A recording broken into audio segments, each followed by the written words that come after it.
La mairie de Saint-Pierre est l'une des rares constructions publiques de l'époque Compagnie des Indes qui soit encore debout. Située à proximité de la rivière d'Abord, elle témoigne de l'architecture monumentale du XVIIIe siècle. Sa construction est également remarquable car construite par des ingénieurs de marine et non des techniciens de la construction civile.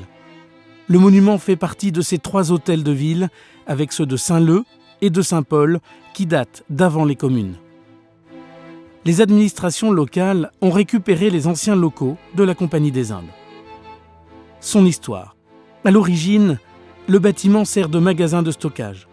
En 1736, le gouverneur Mahé de la Bourdonnais autorise sa construction pour stocker le blé et le café.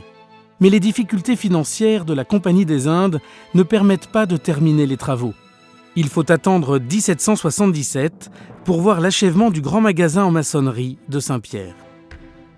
Cet entrepôt permet le stockage des productions agricoles de la région, mais abrite aussi des bureaux pour le garde-magasin du roi et un logement pour le commis. Il sert également de terminus pour la messagerie reliant Saint-Pierre à Saint-Paul. Au début du XIXe siècle, l'histoire du bâtiment bascule. Les services de la mairie sont autorisés à s'y installer et une occupation temporaire devient définitive en avril 1828. L'État cède alors le bâtiment à la ville et le maire de l'époque, Urbain Marin, signe l'acte de propriété de l'édifice tel qu'il le souhaitait. Puis la place située devant la mairie est aménagée en 1861. Elle sert de place d'armes quand les milices sont passées en revue. La modification suivante n'intervient qu'1 siècle et demi plus tard, dans les années 1960. D'importants travaux de rénovation modifient complètement la distribution intérieure. Ils sont à l'origine de la configuration actuelle. Les façades du bâtiment sont classées aux monuments historiques en 1982. Restauration de la toiture en 1994 et des enduits extérieurs en 2000. L'architecture. Le bâtiment de l'hôtel de ville se situe dans la continuité stylistique des premiers édifices publics de la Réunion, bâtis dans les années 1730 à 1760.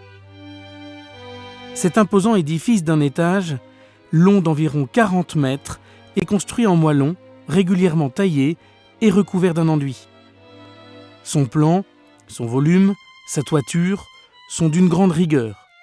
Ils attestent d'un savoir-faire qui privilégie l'utilité, la fonction négligeant tout le décor architectural, considéré comme superflu.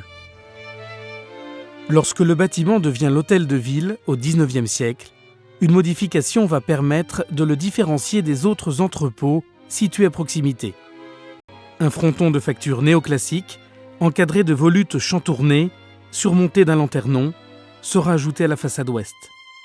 La place est également dotée d'une fontaine monumentale en fonte de fer.